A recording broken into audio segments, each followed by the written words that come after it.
My entire life, I was but a mere concubine of Xiao Weizhou. I managed the household for him, raised our children, and he, for my sake, defied social conventions, remaining unmarried his whole life. Yet, upon his deathbed, he left behind a family rule. Descendants of the Zhao family are to take me as a warning, and are strictly forbidden from taking prostitutes as concubines. The entire family turned pale in an instant. Everyone knew that, in my youth, I was a pipa player at the pleasure house, and it was Xiao Weizhou who redeemed me, bestowing upon me a new identity. We spent half a lifetime together, weathering every storm side by side, yet in his heart I was nothing more than a cautionary tale.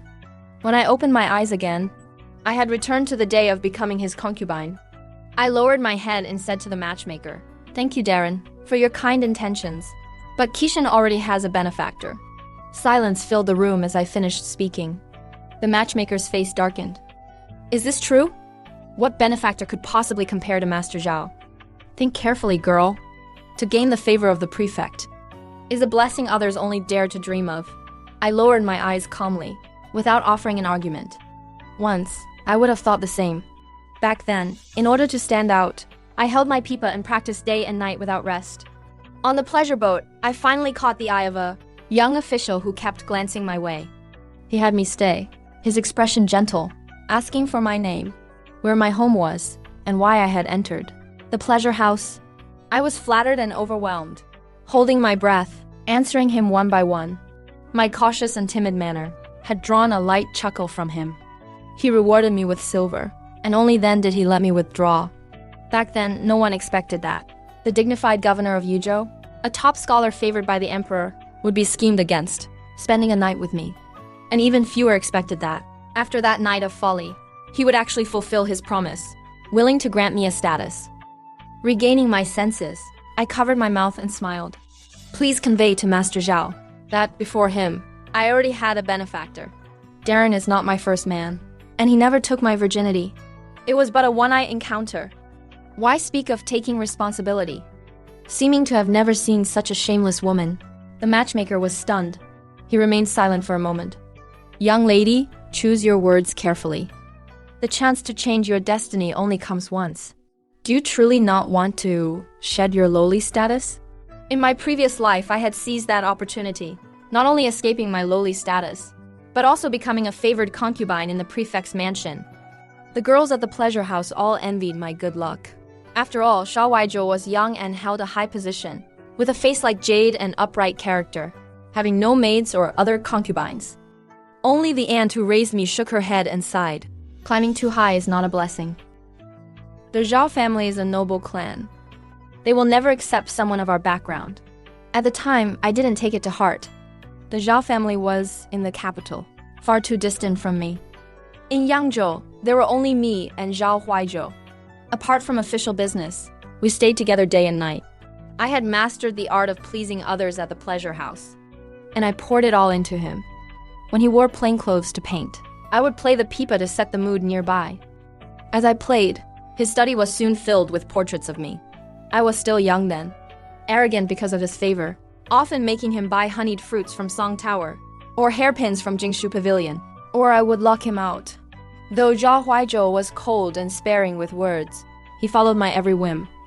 My greatest worry every day was how to use all sorts of tricks to coax him into taking me out to enjoy the scenery, indulging in pleasure, unaware of the chaos of the outside world. Until one day, a letter was delivered from the capital by fast horse. Curious for a moment, I asked Zhao Weizhou, "What is that?" His tone was flat. A letter of engagement annulment. Only then did I learn that, in the capital, he had long been betrothed. She was a virtuous daughter of a high-ranking family. Their statuses were perfectly matched. He was meant to stay in Yangzhou for 3 years and marry her upon his return to the capital. But instead, he took me as his concubine. That noble lady had a fierce temperament, naturally unwilling to share a husband with a prostitute. She annulled the engagement without hesitation, even scolding and shaming him in her letter. Proud as he was, how could he endure such humiliation? My heart ached for him, and I comforted him repeatedly. Zhao Huaizhou burned the letter without a change in expression. The flames flickered. He looked at me, and suddenly gave a mocking smile. He scolded me. It was never a respectable thing to begin with. For an official to take a prostitute as a concubine had always been subject to criticism. Ever since Zhao Weizhou took me into his home, memorials impeaching him for moral misconduct arrived every few days. Letters of reprimand from his parents almost drowned him. Zhao Weizhou had never mentioned these to me. When I asked, He paused as he held my hand. saying dismissively, "These are my matters. They have nothing to do with you. A man must take responsibility for his own mistakes." The last part was said very softly. I looked at him blankly. He offered no explanation, simply lowering his eyes to kiss me. 3 years later, I followed him to the capital with our 2 children. The Zhao household was in chaos because of my arrival. His mother called me to her, her voice hoarse. "You lowly woman, entangling my son and ruining his future. If you have even a shred of conscience left, you will leave on your own. If you are willing to go, the Zhao family will find him a woman of proper standing." I clutched my 2 children tightly, tears streaming down my face. Taking advantage of when Zhao Weizhou was out on business, I packed my bags and left without hesitation. I thought if I fled far enough, I could sever all ties. But I didn't expect Zhao Weizhou to find me so quickly. His face was cold, filled with fury. "Who told you to leave? You abandoned me and the children like this. Have you ever thought of taking an ounce of responsibility?" He refused to let me go, even willing to break ties with his own family. The affair became the talk of the capital, a laughingstock for everyone. The emperor was displeased, issuing an imperial decree to transfer him away from the capital. On the road to exile, I crossed paths with the lady who had been betrothed to Zhao Weizhou. She had already married another, living a happy and peaceful life. Seeing me, she curled her lips. "You aren't as pretty as I imagined. It seems he truly liked you, to be so reckless. Unfortunately, you don't understand his aspirations." Her face held a hint of triumph, mixed with a pity I couldn't understand. "He will regret it one day." Over the next few decades, losing the support of his family, life became difficult. Zhao Weizhou served in various posts, never being truly promoted. His former classmates, some had climbed the ranks, becoming prime ministers, reaching the pinnacle of power. Yet he remained in the fields, worried about droughts. A plague broke out in Huaiyan, claiming the life of our 12-year-old son. He only took one look at the child's body, then turned back to help the disaster victims. That year in Zhangdi, the Yellow River flooded. To rush the construction of the embankments, he personally went down to supervise the project. Everyone in the county, men and women, young and old, participated. I was among them, my slender wrists bruised and battered by mud, nearly washed away while trying to plug a breach. When Zhao Weizhou pulled me back, his whole body was trembling. He gulped, his eyes rimmed with red. "If you died, what would I do?" Sharing half a lifetime of storms, this was the first time I saw him look so fragile. Dozens of years had passed just like that. When he resigned from office, Zhao Weizhou had received over a dozen umbrellas of the people. He relied on no one to get ahead, retiring honorably as a second-rank official. And I, for my contributions to the nation, was titled a 7th-rank lady hour. 2 sons and 1 daughter were all established, each one successful. In this life, although I was not his legitimate wife, I was quite content. Until the moment of his death, he set that ancestral rule, shaming me beyond measure in front of our descendants. I trembled with my hand, wanting to touch him, but he turned his head away. Only a single murky tear remained on my fingertip. My great-grandson saw my sadness and whispered, "Now that treacherous officials are in power, and the court is in decay." Grandfather worried for the people. If not for me, Zhao Weizhou could have reached the 2nd rank 30 years ago, attained high power, and realized his aspirations, instead of murmuring with regret on his deathbed. A mistake. Husband and wife for decades. In his heart, I was merely a mistake. Fine, it is fine. Living another life, everything can be corrected. Looking at the solemn expression of the matchmaker, I wiped the tears from the corner of my eyes and smiled. I have thought it through. Nujia has a lowly background and plain looks. I dare not climb so high as the prefect. In this life, at least we are even. After the matchmaker left, there was no more word of him.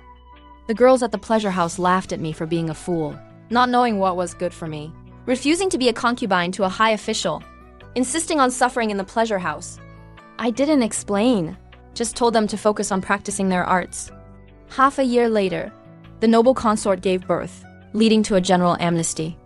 At that time, many of lowly status would naturally be freed. On the day of Prince Xiang's birthday banquet, I heard that Zhao Weizhou would attend. I had wanted to ask Xiang Yun to take me, but as fate would have it, she fell ill, and we were the only two Pipa players in the house. I felt quite helpless, trying to hide and dodge. But in this life, we were destined to meet again. At Prince Xiang's mansion, I was distracted and plucked a wrong note. Prince Xiang said with dissatisfaction, "Miss Liu, I am entertaining guests shortly. Are you doing this to make me lose face?"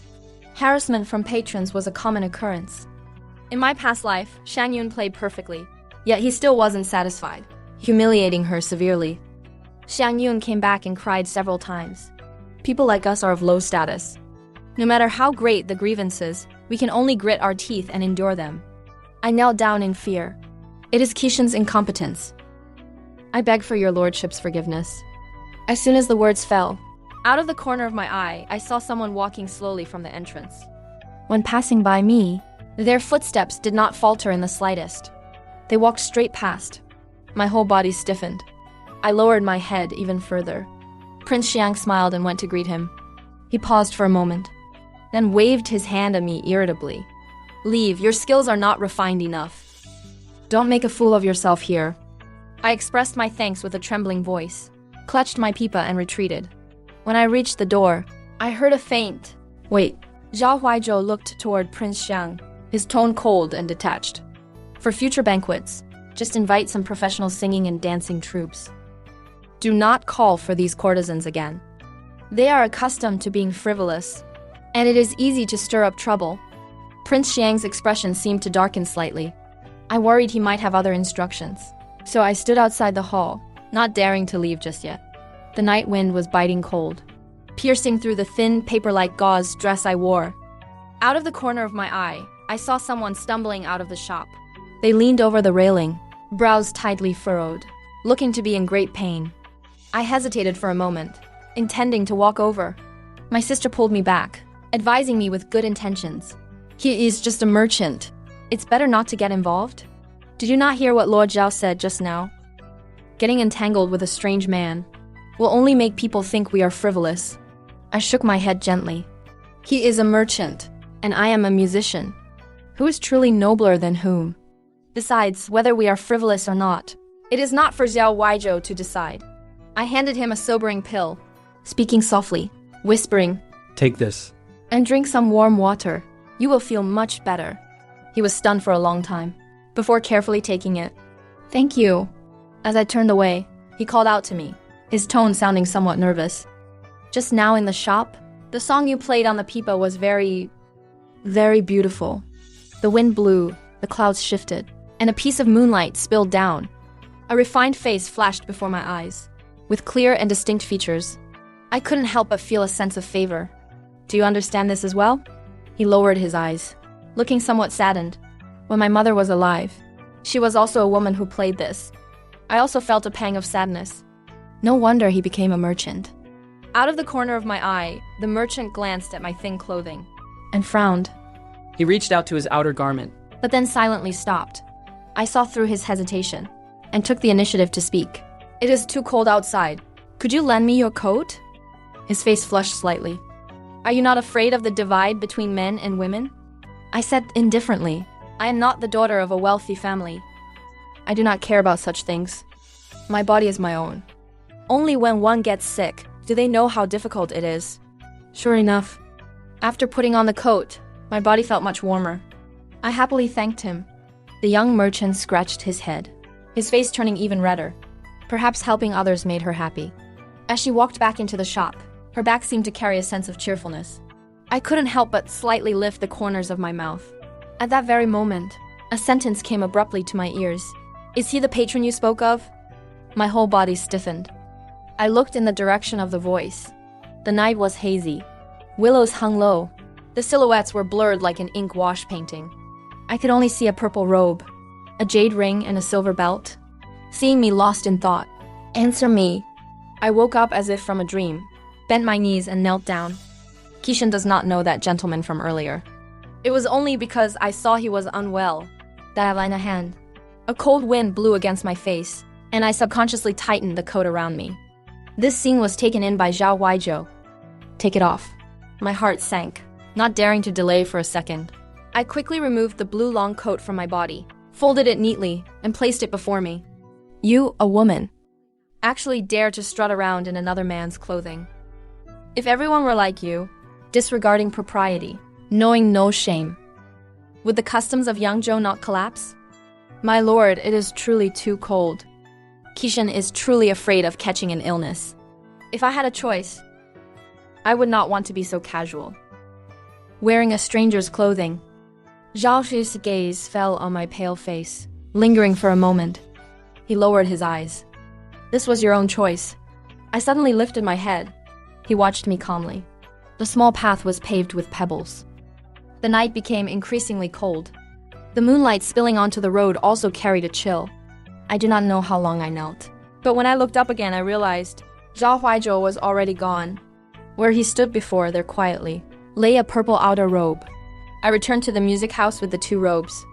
I handed the purple one to the madam. The madam's eyes widened. This is a second-rank official's uniform. Where did you get this? I said wearily. I picked it up. This is a noble's item. I dare not keep it privately. Please return it to the music house for me. The madam wanted to say something, but stopped. Finally, she replied, very well. That night, the sisters who performed music blew in the cold wind for 2 hours, and all fell ill. The music house could not rehearse. I had some free time, so directly, I went to the herbal shop to find Zhu Ji and returned his outer coat. He lost his mother when he was young, was adopted by a merchant, and now mainly manages an herbal business. Herbs in Yangzhou and surrounding areas are all supplied by him. No wonder he had a seat at Prince Xiang's banquet. Zhu Yi's fingers were on the clean, fluffy cotton coat, stroking it repeatedly. There were some damaged places on it, not very obvious, but I had sewn them all up one by one. He remained silent for a long time. Someone as humble as me. Why would you treat me so well, miss? Snowflakes drifted down, resting between her long eyelashes. I looked at her, my eyes suddenly becoming sore. In my past life, the government was extremely corrupt. Officials and merchants colluded, profiting from the national tragedy, monopolizing medical herbs, and selling them at high prices. After a great disaster, it was often accompanied by a plague. Famines followed one after another, and epidemics broke out repeatedly.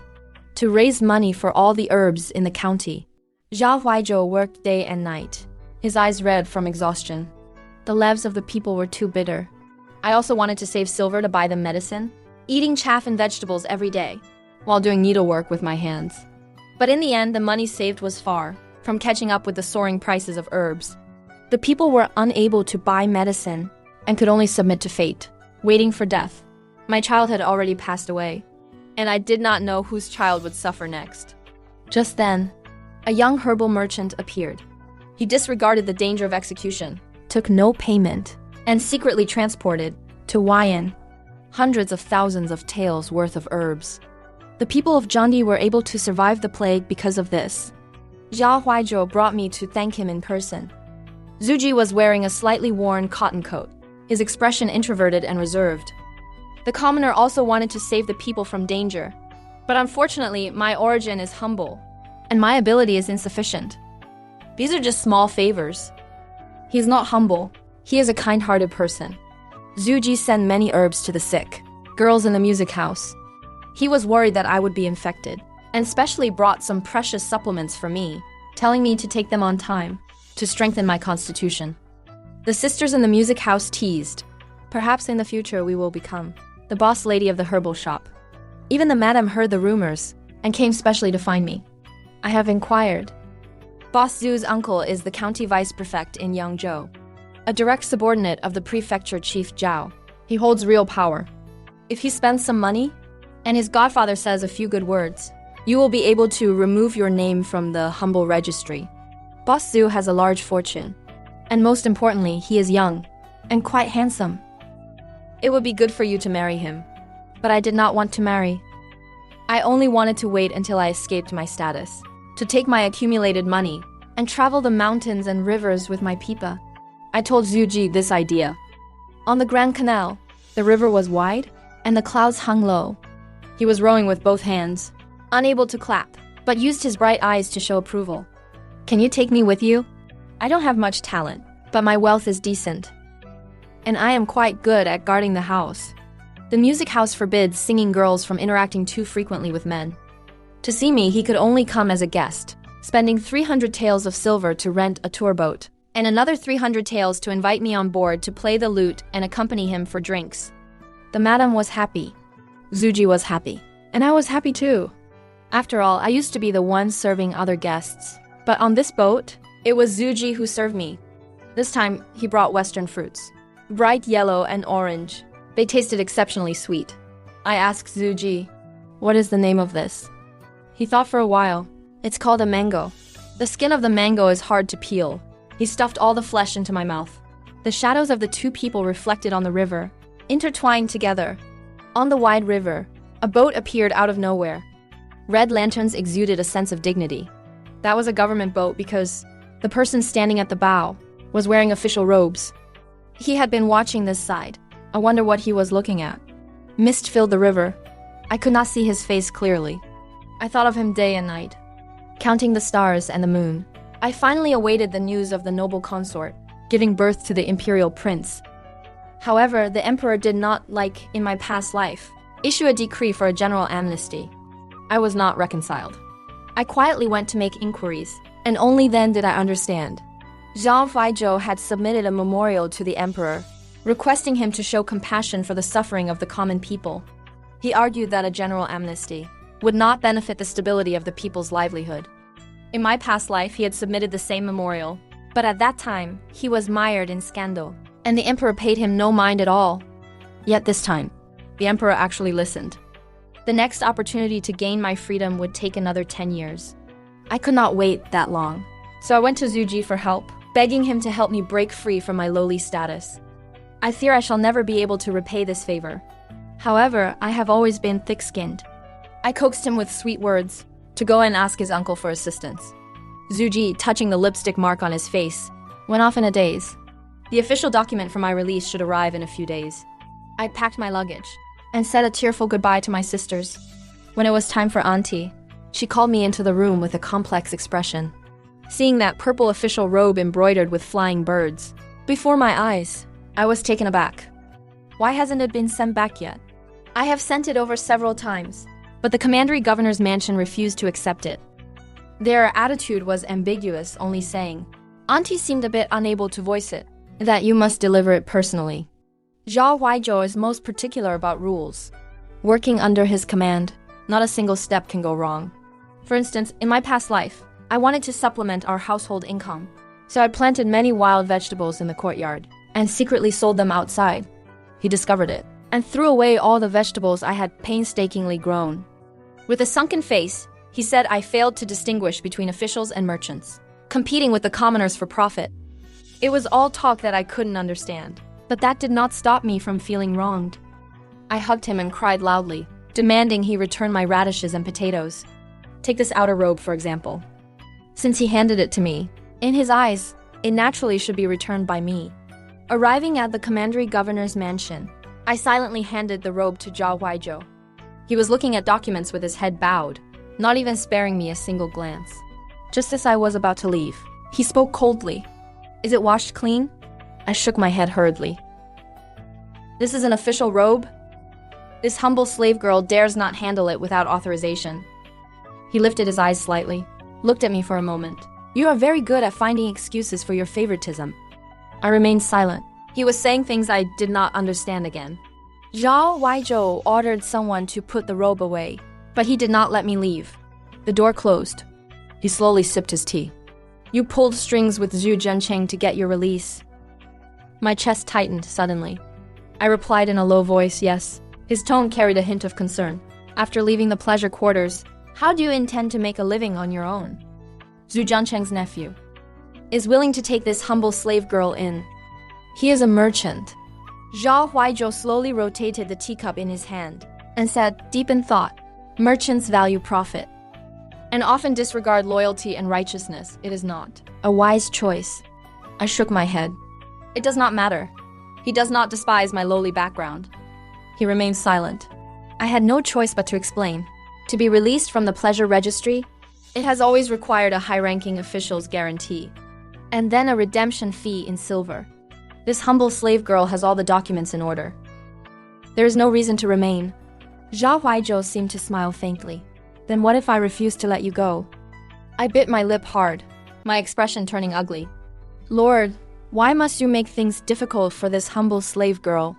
Within the borders of Yangzhou, if he does not loosen his grip, I have nowhere to go. Does Lord intend to, for the sake of this humble slave girl, put personal interest before public duty, and abuse his power? This did not seem like the Zhao Huaizhou I knew, sure enough. He shifted his gaze, his expression indifferent. It was merely a joke. In my official conduct, I have always had a clear conscience. You are not yet worth me betraying my principles and staining my reputation. I secretly breathed a sigh of relief. He is a saint. Saints have no selfish desires. At 17, I left the pleasure quarters. I did not become anyone's wife, concubine, or mistress. Taking advantage of the relative peace of the era, I traveled everywhere, wasting time and learning some crude skills, relying on the memories of my previous life, a thievius life. A month before every disaster occurred, I would arrive at the scene, collect various signs and evidence, and mail them to Zhu Yi's uncle, who would then report them to the imperial court. Because the evidence was irrefutable, every time the capital would immediately dispatch people to handle it in time, turning danger into safety. Zhu Yi's uncle initially had many opinions about me, but after being promoted several ranks, he wrote letters every month urging Zhu Ji to marry me into the family immediately. And so Zhu Ji brought his vast wealth and married into my family. I like children, and he was lucky too. In the 3rd month after our marriage, while passing through a village, we found an abandoned baby. From then on, we had a daughter. 3 years passed in the blink of an eye. Zhu Ji and I planned to take our daughter to the capital to visit his uncle. Unexpectedly, we met an old acquaintance on the way, Su Rujia, the legitimate daughter of the current old Grand Secretary, and Zhao Huaizhou's fiancé. At the same point in time, we had met in both lifetimes. Only in this life, she remained a noble lady, while I became a commoner. We should have had no intersection. As the carriage drove past, she lifted the curtain and called out to me, "Young Lady Liu." Has Scholar Zhao ever regretted his choices? Zhao Huaizhou had achieved remarkable feats in his post in Jiangzhou, was recalled to the capital half a year early, and promoted to the 2nd rank. Now he is the youngest cabinet scholar in the court. He and Su Rujia are like a golden boy and jade girl, a match made in heaven. However, he is not happy. She still misses her husband from the previous life, but power and feelings are often hard to reconcile. I consoled her. Zhao Huaizhou is a fine man. You are both talented and compatible in temperament. You will surely have a harmonious marriage. I am so shallow and ignorant, illiterate, yet he never despised me. He's devoted. In my past life, there was no one else but me if you marry him. You need not worry about concubines. Su Rujia shook her head lightly. That is because he has you in his heart. You always feel you are not worthy of him. But how do you know he might not just love your frankness and boldness? I remained silent. When parting, Su Rujia suddenly said, I am sorry. In my previous life, I looked down on you.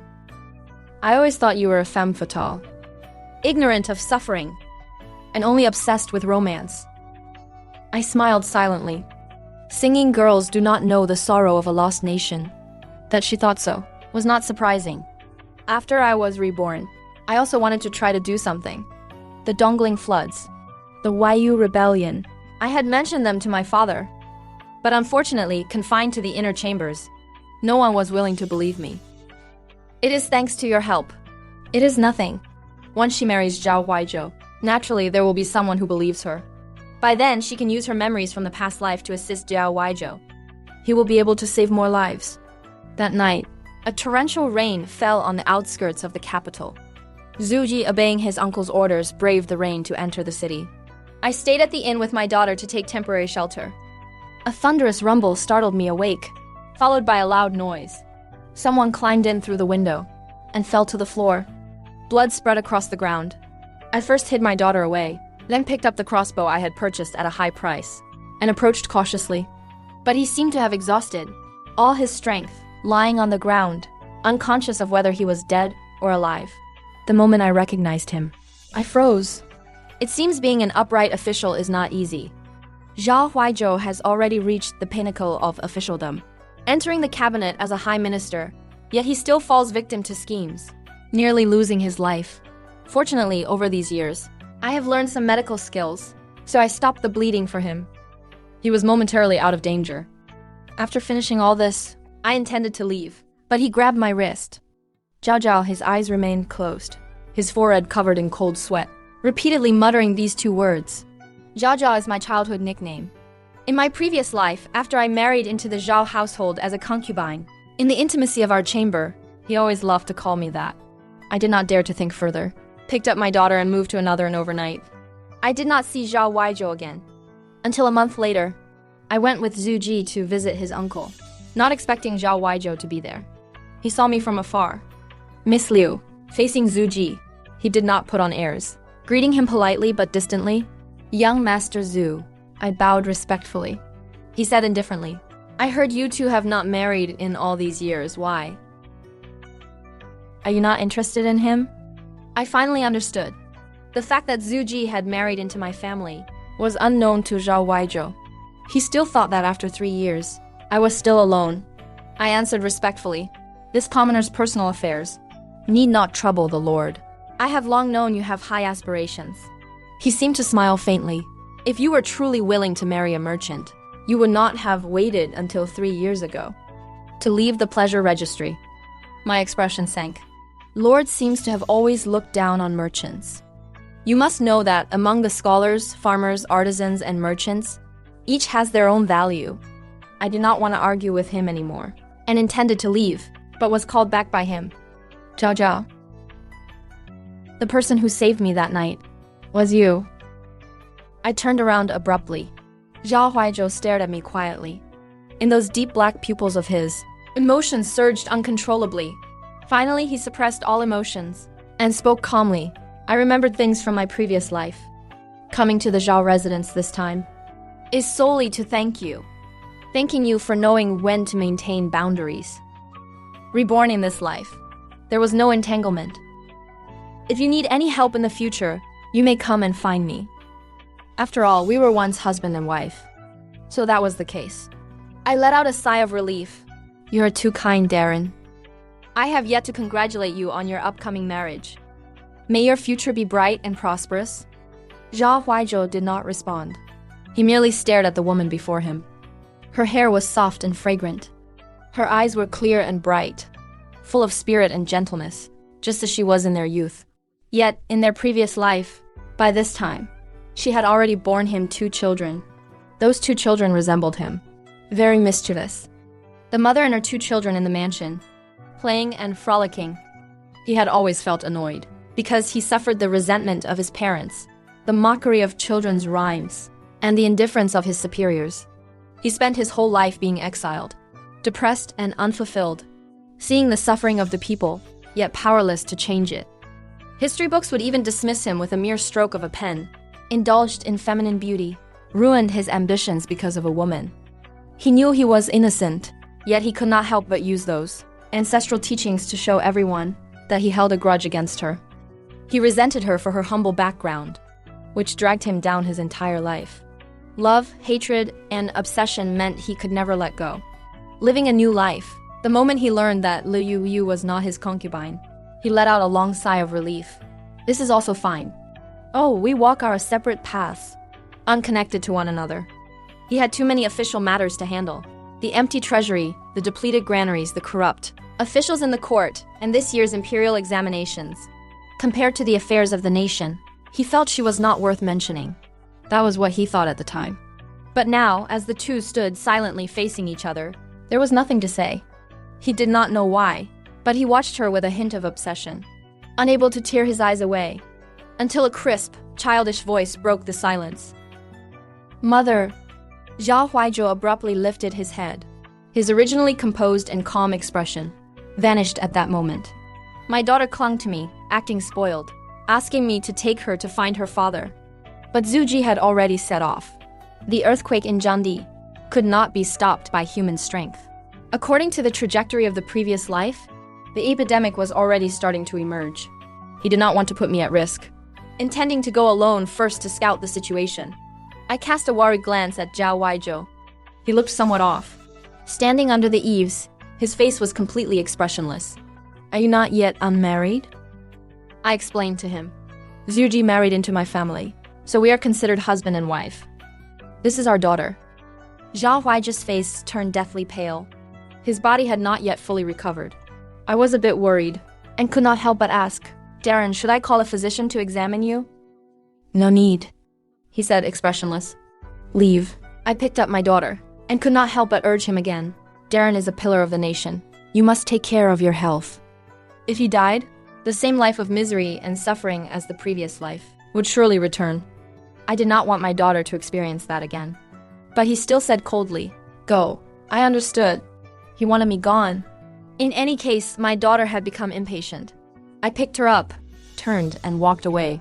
She tugged at my collar, her eyes sparkling. Mother. Father said when he returns, he will take us to the Lantern Festival. He also said we would go for an outing on the mountain outside the city. Uncle's daughter has 3 younger sisters. I want a younger sister too. Can mother and father give me one? A younger sister? In my peripheral vision, Zhao Weizhou was still standing where he was. I know not which word struck his pain. He suddenly let out a cold laugh, stepped forward in a few strides, grabbed my wrist firmly, kicked open the door, and dragged me inside. My daughter was so frightened she began to wail. I don't know where she hid. I was furious, cursing Zhao Weizhou as a madman. Yet from beginning to end, his expression remained exceptionally calm, only questioning me in a low, soft voice. Zhao Zhao, who gave you permission to marry another? When Zuyi's uncle pushed the door open, he happened to witness this absurd scene. He froze for a long while, then became anxious and furious. Scholar Zhao, what are you doing? This is my nephew's wife. How can you lay hands on her? He did not even know how to phrase his words. A man who had always been pure and ascetic, a figure highly respected by all, was actually, in broad daylight, doing such a shameful deed behind everyone's back. Zhao Huaizhou gave a cold laugh. She is my wife. Today I am taking her away. I was in disbelief, my voice trembling as I spoke. Zhao Weizhou, do you understand the consequences of doing this? Are you trying to walk the same old path again? Zhao Zhi's gaze gradually dimmed. He seemed to suddenly remember where he was, and what he was doing. I also remembered the days and nights we spent together in that lifetime, with noble ambitions yet unfulfilled, and the resentment at the moment of death. Yet, he still held on to me with a death grip, even knowing it was a mistake. He believed it was something worth doing. Zhao Huaizhou insisted on taking me away. My uncle gritted his teeth and stood his ground. Darren, if you persist in this, I will have no choice but to strike the Dengwen drum petition drum. Even if you are an imperial prince, you cannot forcefully seize a common woman in broad daylight. Darren, you are to be married soon. How will you answer to the Z family then? In the end, Zhao Huaizhou took a step back. He looked at me. I will break off the engagement. Just wait for me. I will raise your daughter as my own, once I attain the highest position, with power that transcends worldly conventions. I will marry you properly and bring you through my front door. Liu Yu. In this life, I will not let you be a concubine, but I do not wish for that. He wants to start over, but I no longer want to. Zhao Huaizhou, although I was your concubine at first with ulterior motives, during those 3 years in Yongzhou, I truly grew fond of you. I admired your integrity. I appreciated your uprightness, and I was moved by your dedication to the people. That is why, upon realizing I was hindering your future, I turned and left. I only wished for your path to be smooth. Even if you blame me before you died, I paused and shook my head. I do not hate you. It is merely a pity. But now, if you truly force me away, that would be what truly disgusts me. I said coldly. Every word was like a blade, piercing deeply into Zhao Weizhi's heart. His eyes grew red. He shook his head and choked out. That is not how it is measured. He said love cannot be weighed in such a way. No matter what I become, he will always love me. Whatever I desire, he can achieve it. I interrupted him with a bittersweet smile. Then what if I no longer want you to be an official? Zhao Huaizhou froze. I do not wish to cling to you anymore. Nor do I want you to compromise yourself to accommodate me. You belong to the people of the world, not to me. Would you truly allow the corrupt to run rampant, oppressing the people, and allowing the world to fall into chaos, with the people displaced? I would only be your obstacle. You have your own path to follow. A man of virtue should not have private attachments. He tries to grasp everything, but in the end he will gain nothing. Zhao Huaizhou's face turned as pale as paper. He laughed in a low voice and pulled me into his arms with force. Liu Yu, you truly have a heart of stone. A tear fell from the corner of his eye, falling desperately onto my fingertips. That was the last time I saw Zhao Huaizhou. In those long years that followed, he remained in the heights of the imperial court, while I traveled far across the world. We never had another chance to meet. Zuji arrived with the medicinal herbs just in time. The epidemic in Jianan had already been brought under control. I planned to take a boat to find him. Surugia saw me off at the ferry. The shadow of worry in her eyes had already dissipated. Zhao Huaizhou had broken off his engagement. He had sworn an oath that he would never take a wife or concubine in this life. Surugia had become betrothed to her husband from the previous life. She told me with a bright smile that by this time next year, she would be a mother, holding my daughter. I also remembered the child from my previous life. I remembered the child who died in Jing'an. Damp mist moistened my eyelashes. He will not be reborn into my womb again. As long as the world is at peace, he will not fare badly no matter which family he is born into. Beside me, Surugia smiled softly. Zhao Huaizhou is quite pathetic too. If he hadn't remembered his past life, perhaps he could have lived more happily. I did not think he was pathetic. He never endured hunger. He never suffered the freezing cold. And he passed away in peace. He served as an official for 2 lifetimes and was held in high esteem. Those commoners in the market, the masses of people, are all more worthy of sympathy than he is. For example, the Zhu Ji of my past life. After the plot was exposed, he was beheaded as a public warning. His head hung above the city gate. Through wind and rain, his face became twisted and terrifying. When I buried my son's remains outside the city, I gathered the courage to look up at him. Long eyelashes and delicate features. He was born of humble origins, yet he too wished to help those in peril and save the people. Zhao Huaizhou was born into a prestigious family, living in luxury since childhood and receiving endless adoration. He was always meant to bear this responsibility. The boat arrived, and I said goodbye to Surugia. It had rained last night, and mist hovered over the canal. Not far away, string instruments played a soft melody. That was from a musician's pleasure boat, where performers were playing for the guests. Thin silk robes, exquisite makeup, and wrists frozen purple were exposed to the air. I stood quietly for a long time, until the boat began to move. The mist from the river rushed towards me, carrying the moonlight, illuminating my face. The bow of the boat gently swayed,